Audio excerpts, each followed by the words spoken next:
J'espère que tout le monde m'entend. Donc d'abord, je tiens à remercier Solidatech pour m'accueillir aujourd'hui et me donner la chance de pouvoir vous présenter à la fois notre activité et puis vous donner quelques éléments sur les outils libres de collaboration. Alors donc Pacrette, c'est une marque qui est portée par la coopérative d'activité et d'emploi Copana, qui est un acteur très engagé dans le SS, qui euh, recense plus de 700 entrepreneurs coopérateurs. Donc c'est une coopérative. Et notre objet, c'est donc l'informatique collaborative et responsable. Nous fournissons uniquement des logiciels libres et nous encourageons l'usage des biens communs.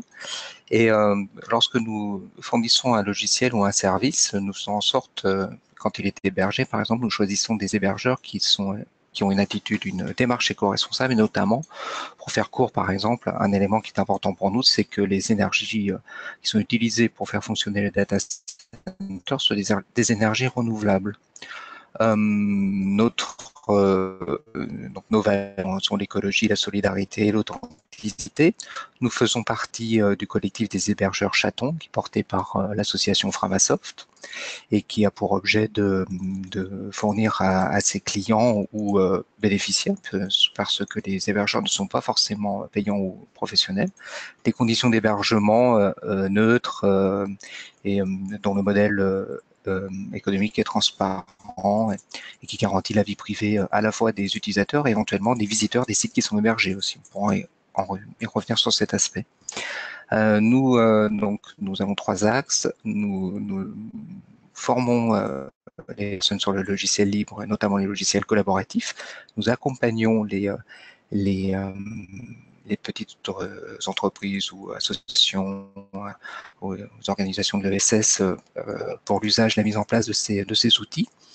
Et éventuellement, nous sommes aussi en mesure d'héberger ces outils quand cela est nécessaire dans le cloud. Donc, nos partenaires principaux sont Solidatech, avec qui nous développons des formations, et puis les chatons. Voilà pour la présentation de notre activité. Et là, je nous propose donc d'aller sur le sujet qui nous intéresse aujourd'hui. Choisir un outil libre et collaboratif. Donc, je me suis permis de faire une présentation un petit peu plus générale sur le logiciel libre et ce qui permet je dirais à quelqu'un qui n'est pas forcément un technicien de choisir un logiciel libre. Et puis, on va appliquer cette vision des choses, cette démarche plus précisément à un logiciel collaboratif. Alors donc, d'abord, venons à la base des choses. Donc là, je vous présente pour ceux et ceux qui ne connaissent pas le gourou du logiciel libre. Alors, il a tout d'un gourou, il a une barbe blanche, il a des cheveux longs, des petites lunettes, une chemise colorée. Et donc, c'est Richard Stallman. Et lui, dans les années 80-90, il a posé les bases du logiciel libre. C'est un ingénieur, informaticien. Et lui, donc, il a en principe de base qui sont la liberté de copier un programme, de redistribuer, la liberté de modifier le programme, de façon à ce que vous soyez donc plutôt, c'est vous qui contrôlez ces cellules-là qui vous contrôlent. Alors on va voir un petit peu les tenants et aboutissants de tout ça. Donc les libertés du logiciel libre. Un logiciel libre, c'est quoi? C'est un logiciel qui est régi comme toute création intellectuelle ou artistique par les droits d'auteur. À l'intérieur des droits d'auteur, le logiciel libre s'appuie sur 4 libertés. Donc la liberté d'exécuter le logiciel pour tous les usages. Vous n'avez pas, quel que soit votre usage, vous pouvez utiliser le logiciel. Bon, ça paraît un petit peu trivial, mais c'est pas forcément le cas. La liberté de redistribuer des copies exactes de ce logiciel, la liberté d'étudier et de modifier son fonctionnement, et la liberté de distribuer des versions modifiées pour en faire profiter toute la communauté. Donc ça, c'est ça un logiciel libre. On voit tout de suite que pour pouvoir exercer la troisième liberté énoncée, la liberté d'étudier et de modifier son fonctionnement, il faut pouvoir avoir accès à ce qu'on appelle le code source du logiciel. C'est pour ça qu'on appelle souvent ces logiciels des logiciels open source. Alors donc, ce modèle, c'est un modèle juridique qui évolue à l'intérieur du cadre des droits d'auteur. À l'intérieur du cadre des droits d'auteur, nous avons des licences de libre diffusion, dites licences ouvertes, qui permettent, selon certains critères établis, de donner la liberté de la diffusion d'une œuvre ou d'un logiciel. Et à l'intérieur donc de ce cadre qui est pas forcément clairement défini, il y a donc les logiciels libres qui répondent aux 4 libertés que je viens d'énoncer. À l'intérieur de ces 4 libertés, donc tout ça c'est régi par des licences et on peut dire que les licences des logiciels libres sont dans 2 grandes catégories. Il y a les logiciels que l'on appelle, les licences pardon, que l'on appelle copyleft ou non copyleft. Une licence non copyleft est moins restrictive qu'une licence copyleft. Une licence copyleft est restrictive, c'est-à-dire qu'un logiciel qui est sous cette licence-là ne permettra pas de comprendre à l'intérieur un logiciel en fait est un ensemble de sous-briques logicielles éventuellement. Il peut faire appel à des sous-briques logicielles.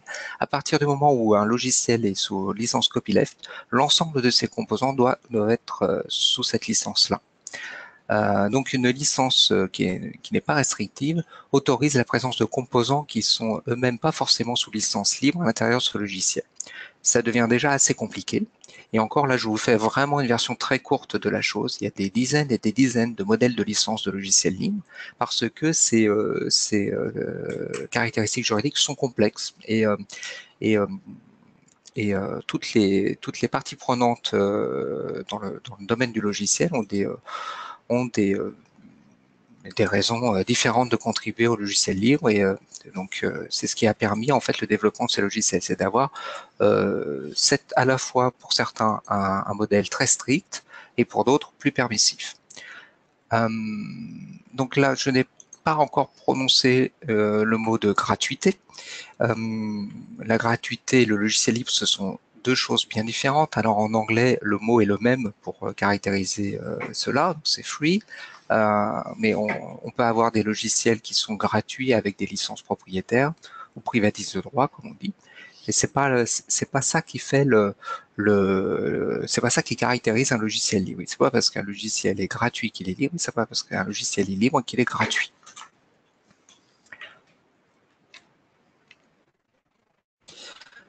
Donc, pour en revenir justement, pour aller plus loin sur cette notion de gratuité, je vais vous parler des coûts du logiciel, donc ou d'une solution informatique au sens large. Eh bien, donc cette solution, il va falloir la développer et la maintenir, puisque un développement, le développement, c'est l'écriture du programme, et la maintenance, c'est l'évolution de ce programme, sachant qu'un programme ne peut pas se passer de maintenance, puisqu'il est exécuté à l'intérieur de systèmes d'exploitation qui sont eux-mêmes en cours d'évolution et l'ensemble de la technologie évolue et donc d'une manière simple, le logiciel est tenu d'évoluer pour pouvoir rester en phase avec son environnement technique. Et ça, c'est une chose. Et la seconde chose, c'est que tous les logiciels sont buggés, tous, et que la maintenance permet évidemment petit à petit de gagner en maturité, en qualité et de corriger les bugs. Et enfin, même si les logiciels n'étaient pas buggés et l'environnement technique n'évoluait pas, les logiciels sont là pour répondre à des besoins qui sortent du cadre de l'informatique et ces besoins évoluent en permanence. Deuxième coup, c'est l'administration et le support. Bon, je les ai mis ensemble, c'est quand même 2 choses bien différentes, mais il s'agira bien quand l'on met à disposition une ressource à des utilisateurs, d'administrer cette ressource. Que ce soit pour un service informatique ou d'autres choses. Et il va falloir aussi, d'une manière ou d'une autre, être là pour aider les utilisateurs en cas de problème ou pour les initier à l'usage de la solution.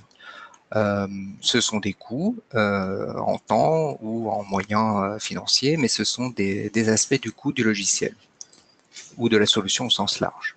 Ensuite, nous avons des coûts, disons, d'infrastructure, c'est-à-dire que ce logiciel, il va bien falloir qu'il s'appuie sur une infrastructure matérielle pour fonctionner. Cela peut être déjà votre ordinateur qui va peut-être en faire fonctionner une partie grâce à votre navigateur, si c'est un serveur, si c'est un logiciel Internet. Si c'est un logiciel qui est sur Internet, il va falloir un serveur pour le faire fonctionner, du réseau. Et donc, c'est tout cet ensemble qui va avoir un coût qui n'est pas forcément, je dirais, très visible, contrôlé par l'utilisateur. Nous avons donc aussi un coût de formation la formation n'est pas nécessairement accomplie mise en œuvre par les utilisateurs, mais quand on n'est pas formé sur un logiciel, eh bien ça induit des coûts en termes de productivité et donc la formation c'est quand même un aspect on peut pas négliger. D'autant plus que certaines utilisations, certains usages sont quand même assez complexes. Ensuite, on peut aussi placer un coût d'accompagnement ou d'accompagnement au changement. C'est que la mise en place d'une solution logicielle, quelle qu'elle soit, va induire des changements dans le cadre de, de la collaboration pour les logiciels collaboratifs ou de toute façon, quand vous changez une solution logicielle, ça induit des changements et ça a un coût. Et enfin, et y compris pour les logiciels licence.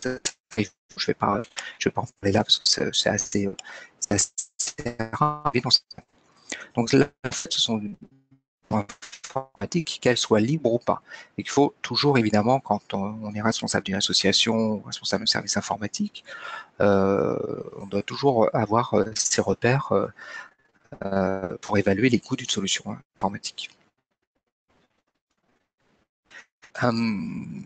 Je passe un petit peu du coq à l'âne. Les logiciels libres répondent à donc, ces 4 libertés que j'ai énoncées. Et au-delà de ces 4 libertés, ils font des choix technologiques. Et pour la plupart, les logiciels libres s'appuient sur des spécifications ou sur des techniques qui sont ouvertes, que l'on qualifie d'ouvertes, des standards ouverts. C'est-à-dire donc le protocole de communication est accessible à tout le monde et il n'y a pas de restriction, pas de coût de licence pour le protocole de communication. Je vais prendre par exemple le logiciel LibreOffice ou les logiciels OpenOffice qui sont des suites bureautiques. Ils utilisent pour enregistrer des fichiers, un standard de fichiers qui est défini par le standard Open Document Format et ou d'autres standards qui sont libres de droit. Et en fait, cela signifie que vous pouvez très bien manipuler un document qui respecte ce standard, même en utilisant un autre logiciel que LibreOffice. Il y a le format du fichier, le format de la donnée n'est pas lié à l'outil que vous utilisez pour la manipuler. Et ça, c'est une des caractéristiques des logiciels libres par opposition aux logiciels qui sont privés ou privatifs. Donc, pour en revenir sur la bureautique, quand vous utilisez un logiciel type Word, naturellement, vous enregistrez des documents au format doc, au format qui est propriétaire Microsoft. Cela va au-delà des formats de documents. Il y a tout un ensemble de composantes qui sont pas forcément visibles des utilisateurs, mais qui ne sont pas nécessairement libres, telles que, par exemple, les fontes. Ou les protocoles de transmission. Donc là, j'ai listé un petit peu en surimpression sur les grands logiciels connus du libre, des protocoles standards qui parlent ou qui ne parlent pas aux usagers, tels que HTML qui est bien connu pour les navigateurs, ou SMTP et IMAP qui sont des protocoles libres d'échange d'emails. Si aujourd'hui tout le monde peut communiquer de manière simple, entre guillemets, pour un utilisateur, via email, c'est parce que quelle que soit la solution qu'il utilise, de toute façon, elle respecte les standards SMTP et IMAP. Sans cela, on obtiendrait ce qu'on appelle des phénomènes de réseau, et c'est ce qui se passe lorsque, par exemple, vous utilisez une solution alternative pour communiquer, vous allez avoir tendance à inviter les personnes avec lesquelles vous communiquez à rejoindre votre solution et non pas votre standard. Je ne vais pas les énoncer, il y en a à l'appel, et c'est un modèle, voilà. C'est important parce que c'est complètement lié à la notion de liberté, à la notion de logiciel libre. Enfin, je vais vous faire aussi une petite présentation de la liste Creative Commons qui pose le cadre juridique d'utilisation et de partage de production dans le cadre des biens communs. C'est intéressant pour tout le monde parce que cela, même si vous ne produisez pas des biens et vous ne vous posez pas forcément la question de savoir quel droit dans quel cadre vous souhaitez publier des photos ou un texte, quelques productions que ce soit, c'est important si vous voulez en faire l'usage. Donc les contenus libres reposent sur une licence qui est définie par Creative Commons et il y a on peut dire quatre aspects principaux. C'est que de manière générale, les licences Creative Commons vous demandent simplement de citer la personne qui a produit la photo, le texte ou le logiciel. Et ensuite, cette personne va pouvoir régler les conditions d'utilisation. Elle va vous demander de ne pas faire d'utilisation commerciale de ce produit, à moins que vous n'ayez son autorisation préalable. C'est le NC. Alors là, on voit un sigle euro, mais ça peut être un sigle dollar. Ce sigle-là, il dépend un petit peu de la monnaie d'usage. Ensuite, on retrouve un signe qui ressemble au copyleft, c'est-à-dire que lorsque vous partagez votre production, vous la partagez selon les mêmes restrictions de droit. Et donc, ça rejoint en fait la notion de copyleft. On retrouve à peu près le même logo, une petite flèche. Et enfin, vous pouvez demander à la personne qui bénéficie gratuitement, donc librement de votre contenu, de ne pas le modifier. Voilà.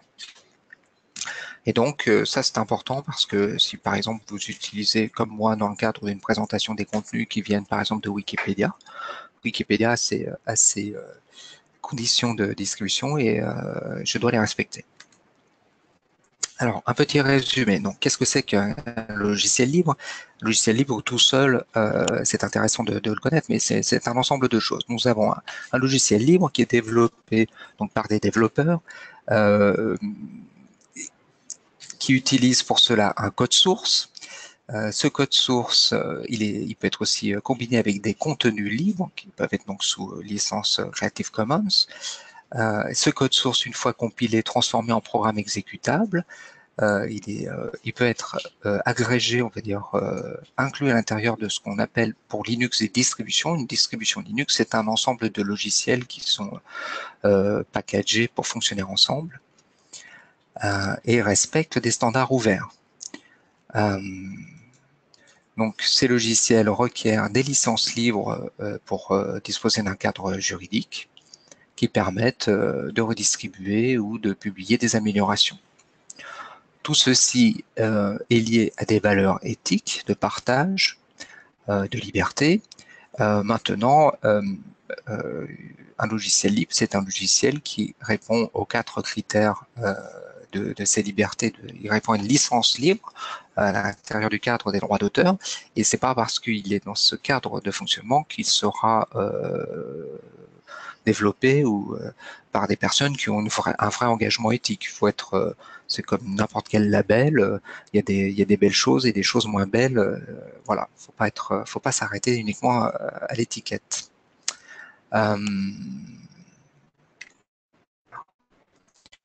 Maintenant, quand on va faire le choix d'un logiciel, qu'il soit libre ou pas, on va s'intéresser aux caractéristiques suivantes. Alors, cette liste de caractéristiques, c'est la vision de l'ingénieur. Cela vient de l'école polytechnique, donc là, on est sur quelque chose de très sérieux, qui peut paraître un petit peu rebutant, mais on va parcourir ensemble l'ensemble de ces points et ils sont assez simples. J'ai mis en gras parce qu'évidemment, pour moi, c'est le point le plus crucial, c'est la validité. C'est-à-dire que, en fait, le logiciel que vous allez choisir, il correspond vraiment à votre besoin. Et on va y revenir. Le second point, c'est la robustesse, c'est l'aptitude du produit à fonctionner dans les conditions anormales. Alors, une condition anormale, c'est quoi? Par exemple, une réseau, une coupure de c'est ça. Ça arrive jamais, mais donc ça arrive tout le temps. Et non, ce qu'on demande à un logiciel, par exemple, c'est que si je suis en train de taper, de préparer un document et que tout d'un coup j'ai une coupure réseau alors que je suis en train d'éditer ce document dans le cloud, que ça se comporte pas tout perdu. Bon, moi, j'ai une bonne partie de ma production qui a été sauvegardée. L'extensibilité, donc c'est l'aptitude du produit à s'adapter aux changements de spécification, c'est-à-dire, là, comme son nom l'indique peut-être un petit peu mieux que la définition, c'est pouvoir m'accompagner dans le développement de mon usage. Je vais avoir besoin peut-être aujourd'hui d'un certain nombre de fonctionnalités, et demain je vais peut-être avoir besoin d'autre chose, et peut-être que ça serait intéressant pour moi de ne pas avoir à tout changer. La réutilisabilité, c'est le fait d'avoir un logiciel qui me permet à partir du moment où j'investis dans un logiciel, qui soit pas euh, trop, trop lié à un cadre d'utilisation précis. Bon, je n'ai pas d'exemple concret là qui me vient, mais c'est important. La compatibilité, donc c'est l'aptitude des logiciels à être combinés ensemble. Et là, on peut directement quand même faire un lien avec la notion de standard ouvert. C'est-à-dire qu'à partir du moment où vous utilisez un logiciel libre qui s'appuie sur des standards ouverts, vous aurez une possibilité de choix dans les logiciels avec lesquels vous allez le combiner beaucoup plus importante. Autrement dit, si vous utilisez un logiciel de type Microsoft pour répondre à un besoin et qu'ensuite vous êtes amené à vouloir étendre ce besoin et vous allez faire appel à un autre logiciel, de manière générale, typiquement, quand vous entrez dans le modèle de logiciel de chez Microsoft, vous allez avoir en face de vous des solutions qui sont Microsoft aussi. Avec le logiciel libre, ce n'est pas le cas. Le logiciel doit être efficace, une bonne utilisation des ressources. On peut même aujourd'hui parler d'efficience parce qu'aujourd'hui, l'efficacité, si on s'adresse uniquement à l'efficacité, si on s'intéresse juste à l'efficacité, nos systèmes d'information sont devenus tellement puissants qu'on peut avoir une efficacité, je dirais, sans avoir de vrais soins à la qualité de programmation ou la qualité d'usage. Par contre, si on s'intéresse un petit peu plus à des considérations de sobriété d'environnement, on va peut-être aller un petit peu au-delà de cette simple notion d'efficacité. On va essayer de lui demander justement une efficacité au moindre coût. Et là, on est plutôt sur une notion d'efficience. Notion de portabilité, la facilité d'adaptation à divers environnements. Vérifiabilité, donc qu'est-ce qui me permet de faciliter, qu'est-ce qui me permet d'être sûr que ce logiciel va être adapté à mes besoins. On peut dire aussi qu'un logiciel open source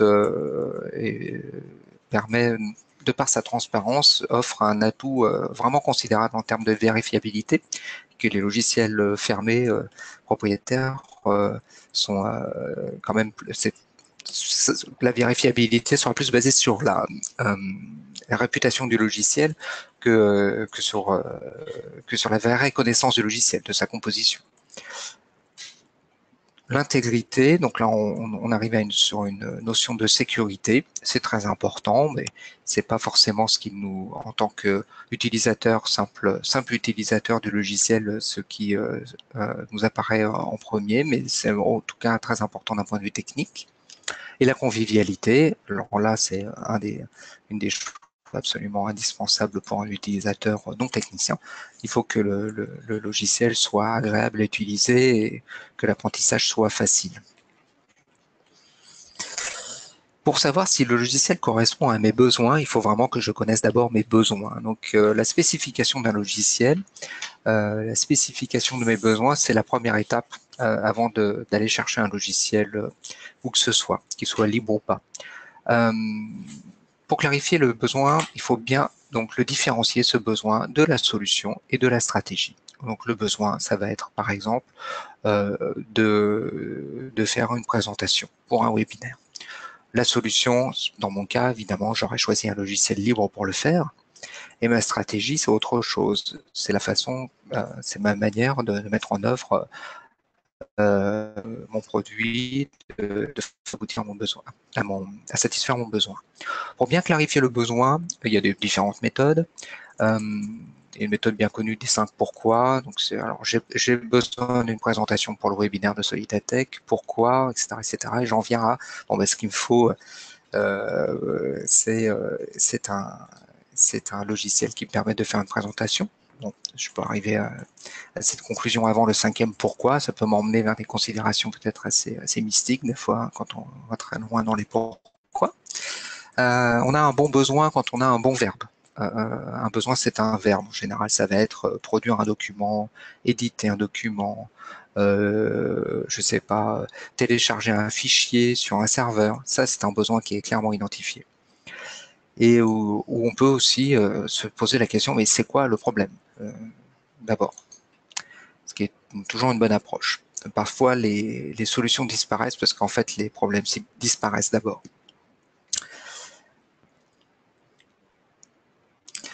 Enfin, quelque chose qui est vraiment absolument crucial pour savoir ce à quoi on a affaire, c'est le modèle économique. Le modèle économique, c'est la question est simple, c'est comment sont couverts les coûts que j'ai cités plus haut. Et donc là, il n'y a pas de miracle. Donc, les coûts d'infrastructure, de développement, de maintenance, etc., ils sont soit financés par les dons. Je vais prendre par exemple les services qui sont proposés par Framasoft, ils sont financés par les dons uniquement. Framasoft est une association. Ils sont financés par la publicité ou par l'exploitation des données. Donc là, si j'ai distingué les deux, c'est parce que on peut avoir des services qui sont financés par une publicité directe ou bien cela passe par les régies publicitaires. Alors la régie publicitaire, c'est une entreprise qui fait le lien entre les annonceurs et les développeurs. Il faut savoir aujourd'hui qu'une régie publicitaire, ce sont pour la très grande majorité des usages sur Internet, ce sont des très grandes entreprises. Une régie publicitaire de taille importante, mais pas la plus importante, l'ordre de grandeur des bases de données, c'est le pétaoctet. Un pétaoctet, c'est 1 million de milliards d'octets. Donc nous sommes, disons, quelques milliards d'êtres humains sur la planète. Donc dans une base de données d'une régie publicitaire, il y a quelques millions de données pour chaque être humain qui sont stockées. Et ces données proviennent c'est des données qui sont captées par l'usage que l'on fait du navigateur ou de son smartphone. Donc aujourd'hui, ça atteint vraiment des proportions vraiment extrêmement importantes. Et c'est ça qui paye. À côté de ça, donc on a ça se chiffre en centaines de milliards de dollars, hein, les chiffres d'affaires de ces sociétés-là. Donc c'est ça qui paye, hein, la quasi-totalité des services sur Internet quand ils sont gratuits.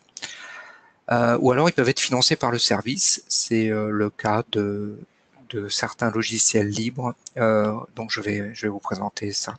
Je vais vous en présenter un petit peu plus tard. Ensuite, on a le modèle freemium. Donc là, c'est une partie du logiciel qui est ou du service qui est payante. Et enfin, un logiciel qui est payant tout simplement. La question qui est importante, je crois, quand on a une structure associative avec un projet politique, c'est de se poser la question de ce modèle économique et juste déjà de bien évaluer si ce modèle économique est clair et transparent. Voilà.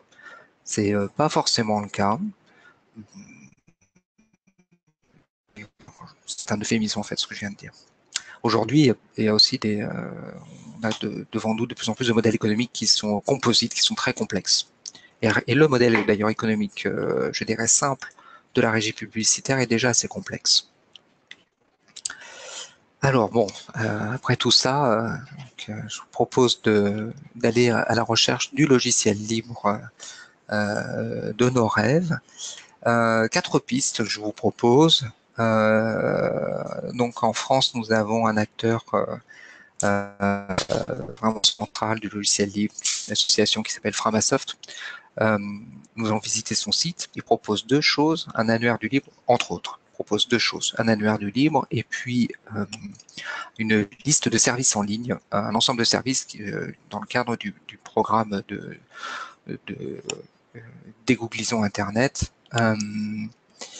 Ensuite, bon, nous allons faire un petit tour sur Wikipédia, parce qu'après tout, pourquoi pas utiliser une encyclopédie, puisque tout, c'est une vraie mine d'informations. Donc, ensuite, je vais vous parler d'un site qui s'appelle Alternative2. Donc là, c'est en anglais. C'est un site intéressant et on va voir comment ça fonctionne. Et enfin, je peux vous citer le site Projet Plume, qui faut être un petit peu courageux, parce que la mise en page est peut-être un peu moins, je dirais, attractive et colorée que notamment que Frama Libre, mais bon, c'est une bonne source d'information aussi. Alors, ce que je vous propose, c'est d'abord de commencer par un exemple simple. Moi, personnellement, j'ai suivi le MOOC de France Université Numérique sur les enjeux de la vie privée, etc. Et je me suis aperçu que je n'avais pas de gestionnaire de mot de passe. Et je me suis dit, mais là aujourd'hui, ça devient absolument indispensable d'utiliser un gestionnaire de mot de passe. Et je suis parti en quête de gestionnaire de mot de passe libre. Et donc, je vous propose de m'accompagner sur cette petite recherche.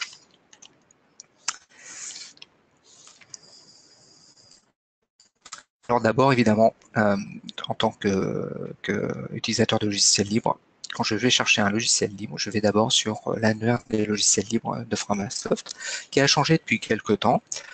Dans sa forme, il est devenu beaucoup plus joli, on va dire. Et là, il faut reconnaître qu'il y a un travail de fond énorme qui est fait par Framasoft. Et je cherche donc un gestionnaire de mots de passe.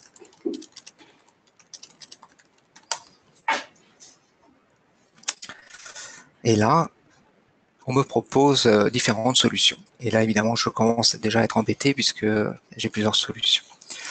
Je peux voir assez rapidement, bon, j'ai un petit critère d'évaluation, des étoiles, donc ça c'est tout simplement on va dire la popularité du logiciel. On me propose KeePass Droid, et là, à son nom, je sens que c'est certainement quelque chose qui est fait pour la plateforme Android, et c'est pas ça qui m'intéresse, puisque moi j'ai besoin d'enregistrer mes mots de passe sur mon ordinateur. Alors mon ordinateur personnel, il est sous Linux, donc j'ai besoin d'un programme qui fonctionne sous Linux.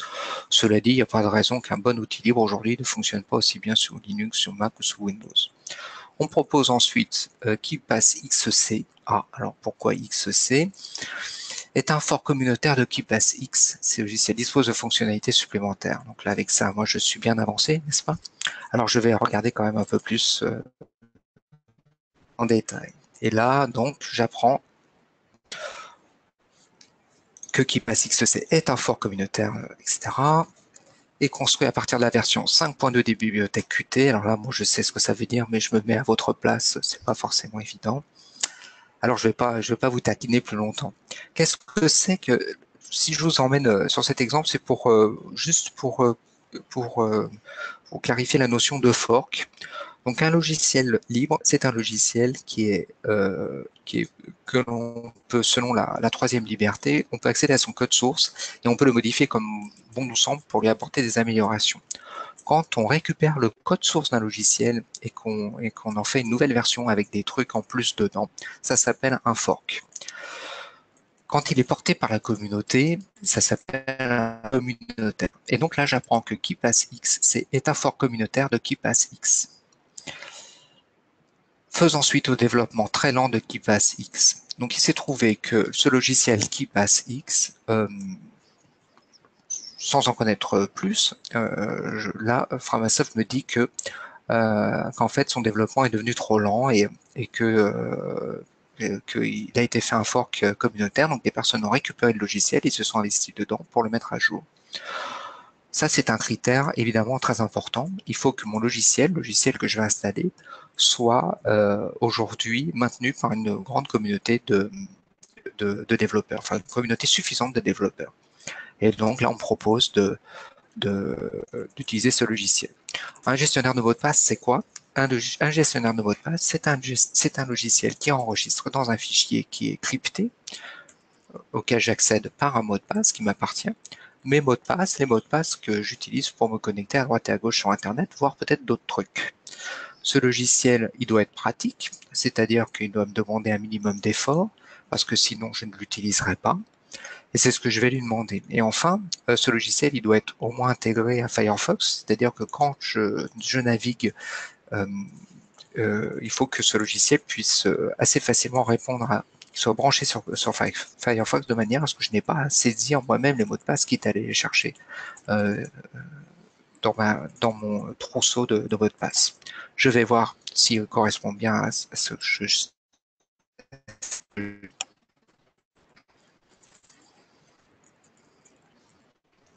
me propose de le télécharger pour Windows parce que je suis sur un ordinateur 11. Et qu'est-ce que j'apprends? Bon, qu'on peut utiliser plusieurs types d'ordinateurs, et ça me plaît bien. Qu'il est open source, ok. Je fais vite car je suis comme tout le monde, je suis pressé. Je m'aperçois que manifestement son interface simple d'usage.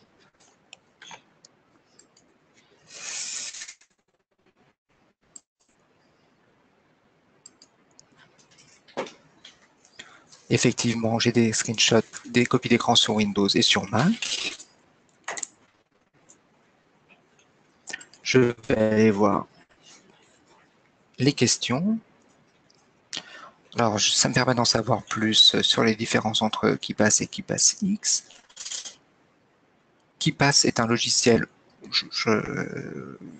si j'approfondis les recherches, j'apprendrai que KeePass est un logiciel qui était fortement utilisé, ou qui l'est toujours, par la communauté des utilisateurs des logiciels libres, mais il a un petit défaut, entre guillemets, c'est qu'il a été développé avec un langage de programmation qui appartient à Microsoft, ce qui fait que pour le faire fonctionner sur des plateformes qui ne sont pas Windows, il faut rajouter des choses, et ça, c'est pas forcément très plaisant pour les utilisateurs de Linux. Et maintenant, est-ce que ce logiciel me permet d'avoir, est-ce qu'il y a un plugin pour Firefox? C'est mon navigateur, je recherche dans la page Firefox.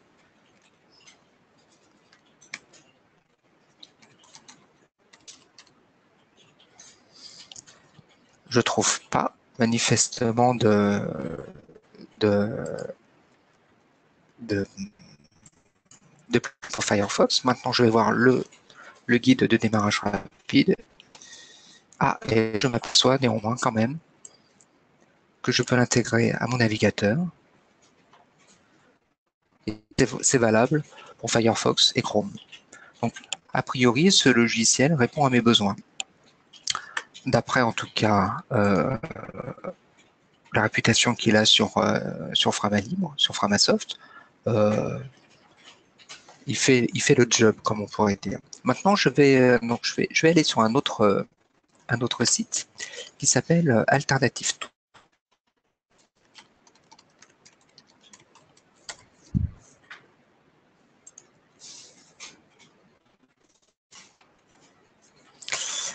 Et là, je vais taper le nom du logiciel.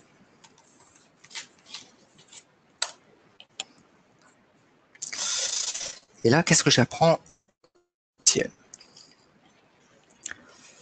Donc, j'apprends encore une fois que c'est un fork de PassX qui était populaire. Et là, je vais avoir à peu près les mêmes informations, puisque la source d'information est la même. Alors, ce site est intéressant parce qu'en partant du nom d'un produit, il va me lister les alternatives à ce produit. Donc, il va me proposer KeePass et d'autres solutions, LastPass, etc. J'ai tout de suite comme information le modèle de licence du logiciel. Donc, je vois KeePass, par exemple, est free et open source, ce qui est le cas de KeePassX. Je sais sur quelle plateforme il tourne aussi. Donc moi, si je suis utilisateur de Mac, je pourrais voir tout de suite si le logiciel que j'entrevois de télécharger fonctionne sur Mac. Mais ce n'est pas tout. Cela me permet, quand je fais une recherche à partir d'une alternative éventuelle, de mieux comprendre la catégorie de produits à laquelle il correspond. Là, je vois qu'en fait, il y a un système de tags qui me permet alors, je ne vois pas trop sur qui passe.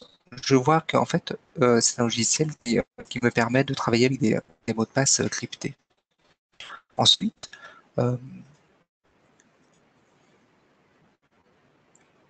si je vais sur d'autres solutions, on va me proposer d'autres euh, types de fonctionnalités qui vont permettre de qualifier mieux ce logiciel. Là, par exemple, alors, comme c'est le résultat d'un travail communautaire, il faut savoir un petit peu, comment dire, il n'y a rien qui me garantit l'exhaustivité des critères et le, je dirais la qualité euh, de, de, de, de différenciation de ces critères. C'est quelque chose, il faut que je fasse avec. Hein. C'est toujours de toute façon euh, la problématique quand on navigue dans ce genre de base de. Mais ça me permet de voir que là, par exemple, une autre solution va me poser la fonctionnalité de l'intégration avec le navigateur. Et si je clique sur l'intégration avec le navigateur, je vais avoir des logiciels qui sont spécifiquement tagués, étiquetés comme correspondant à ce besoin.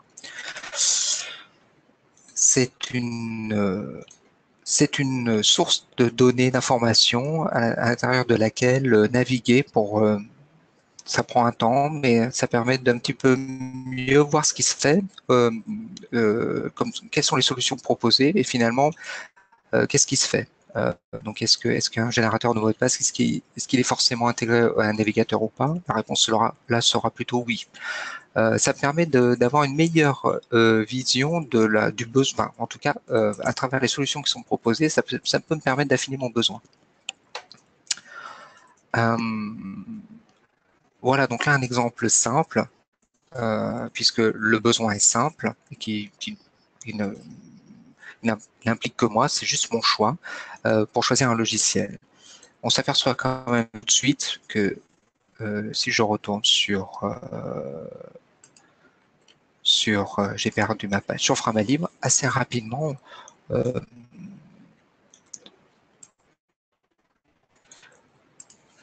que, que, les, euh, que les critères de choix ne sont pas forcément très simples d'accès pour l'utilisateur. Je peux faire le choix sur Framalim, pardon, il y a aussi cette possibilité, je vais y revenir.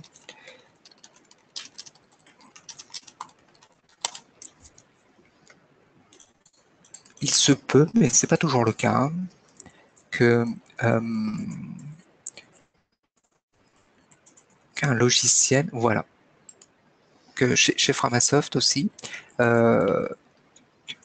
utilise le même mécanisme, donc qui permet d'expliquer qu'un logiciel est une alternative à un autre logiciel. Ça, c'est vraiment un moyen très simple d'arriver à ces fins, puisque bien souvent, lorsqu'on est à la recherche d'un logiciel libre, ou même s'il n'est pas libre, c'est parce qu'on a déjà un logiciel qui est proche, mais qu'on aimerait passer à autre chose. Et ça, c'est une bonne façon de trouver un logiciel.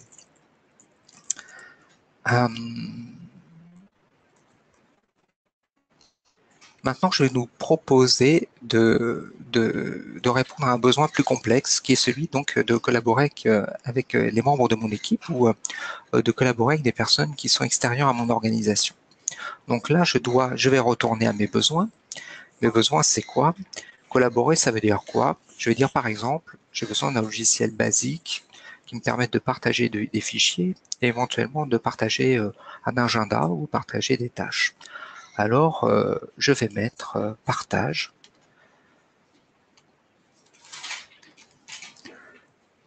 de fichiers. Ah, je vais quand même.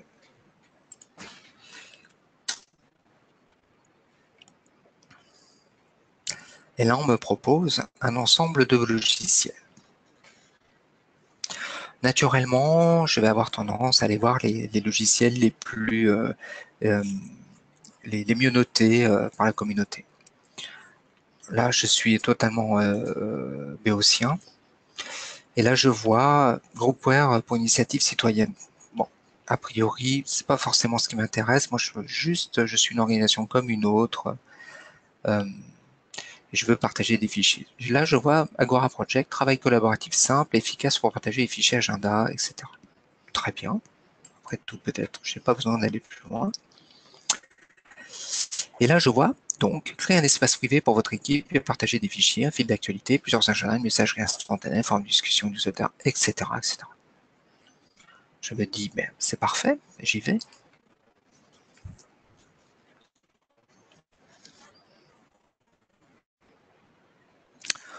Donc là, manifestement, je suis sur l'espace d'un prestataire de service qui utilise le logiciel Agora Project.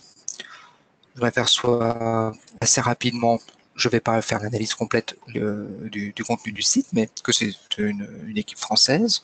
J'ai la possibilité de partager des fichiers, très bien, de partager des agendas, ok. J'ai un forum de discussion, ce qui peut m'être utile, des tâches et des notes partagées. Donc là, je suis vraiment dans ce qu'on appelle un groupware, ce qu'on appelait un groupware, vraiment un logiciel de collaboration classique.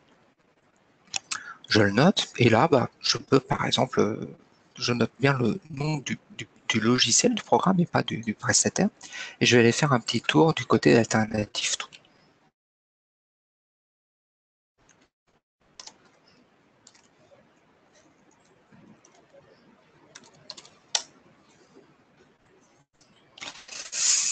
Et là, je ne trouve pas Agora Project. Pourquoi? Alors, je dirais la raison principale est certainement que c'est un projet français et que Alternative To n'est pas un site français qui s'intéresse à des logiciels qui sont développés dans le monde entier. Et manifestement, malheureusement, ils ne disposent pas de notices sur le site Alternative To. Ça, c'est un premier élément qui est assez important néanmoins. Euh, c'est pas parce qu'il n'est pas sur Alternative To que c'est un mauvais logiciel, mais c'est un élément qui va me permettre, c'est une clé. Bon. Et, euh, et si je vais sur Agora Project, sur Alternative To, je me dis, mais en fait, bon, le truc que je veux, c'est une alternative à Google Docs, par exemple.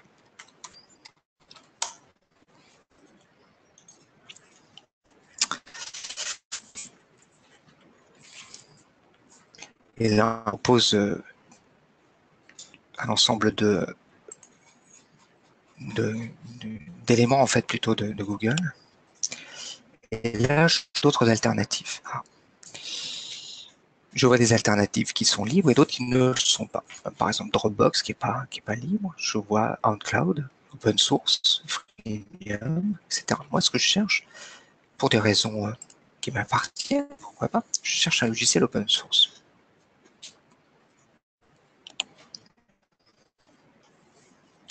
Et là, on me propose, je vais prendre les trois premières solutions, parce que celle-ci n'est pas vraiment une solution de partage de fichiers. Donc, on va faire court.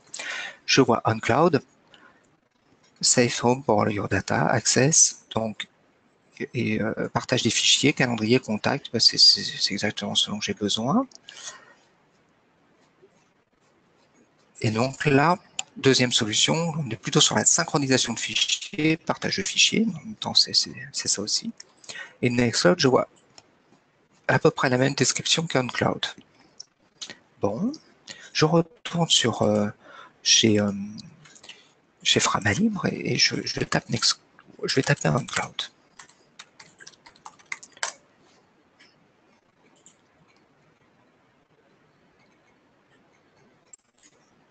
Je le trouve. Est une plateforme de service et de stockage dans le nuage. J'essaie de faire court. Permet aussi la synchronisation de fichiers, d'agenda, de contacts, etc. Différents clients, dont des applications mobiles. Ah, là je m'aperçois qu'en fait OnCloud me permet d'utiliser des applications mobiles, différents clients, il faut traduire, ces différents types d'ordinateurs connectés. Ça peut être donc des ordinateurs, des tablettes ou des téléphones portables. Est-ce que Agora Project me permet la même chose? Je vais faire court, non, en fait.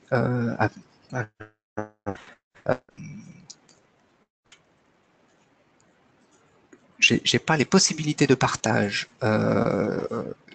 complètement aussi puissantes des agendas, tâches et fichiers que qu'avec Nextcloud et OnCloud. Je vais revenir à OnCloud. Éléments qui sont très techniques, mais qui sont importants. Pourquoi? Quand je vais prendre un OnCloud, donc, je vais devoir m'intéresser un petit peu plus à ce logiciel pour bien comprendre en fait tout ce qu'il me propose.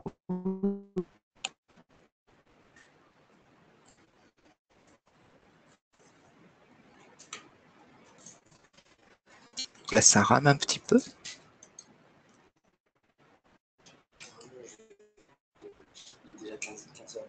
Oh oui, d'accord.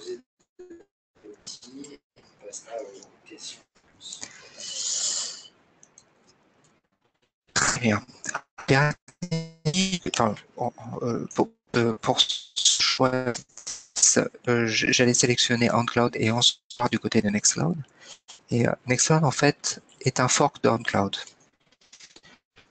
C'est-à-dire, encore qui était à partir de la récupération de sources d'OnCloud. Et ensuite, il a été euh, euh, mis à disposition des développeurs et des utilisateurs sous d'autres conditions de licence. Ça a été fait pour que l'ensemble en fait des fonctionnalités soient accessibles sans restriction.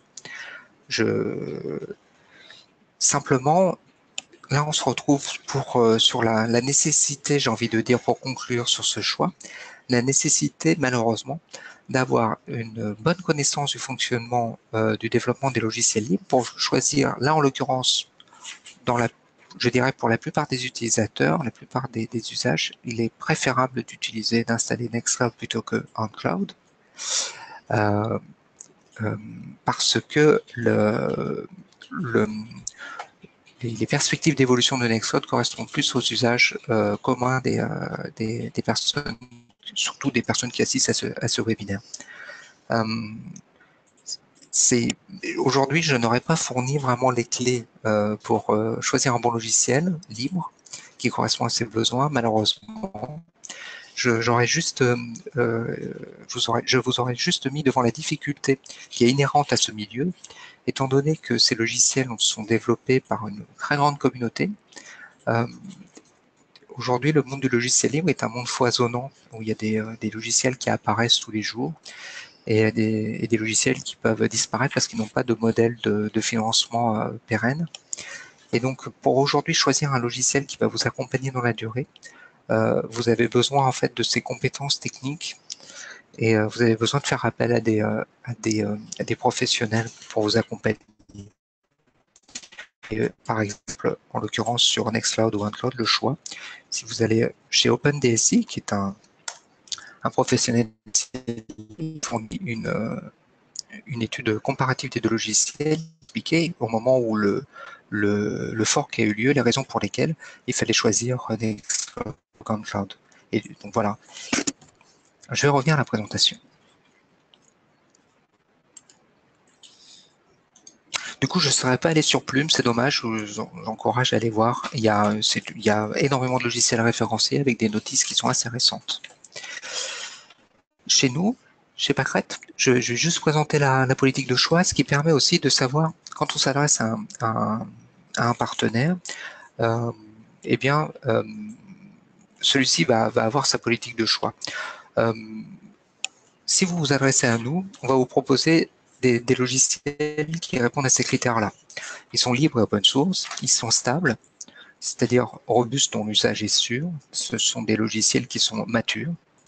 Donc ça, nous, on a le moyen les moyens techniques de valider cette stabilité. On les teste, on va voir dans ce qu'on appelle les forges logicielles, on va voir chez les sites des développeurs à quoi ressemble le code et comment est-ce qu'il est maintenu.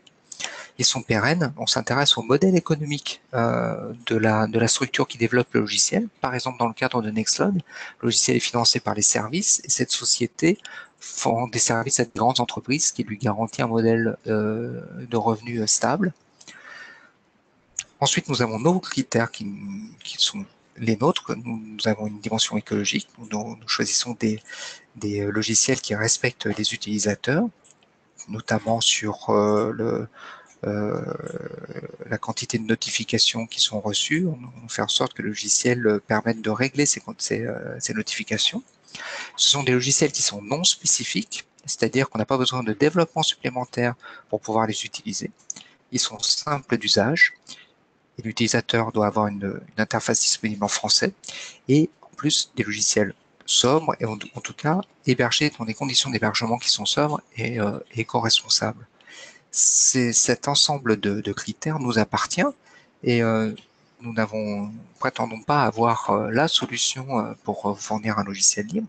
Là, ce qu'on peut tout de suite détecter, c'est qu'à travers ces choix, on ne fournira certainement pas les solutions les plus innovantes, puisqu'on nous, on va attendre un petit peu que le logiciel soit plus mûr, plus stable. Et puis, il y a des besoins pour lesquels ça ne nous parle pas forcément, hein, à partir du moment où on sait que certains types de logiciels consomment beaucoup de ressources pour pouvoir fonctionner.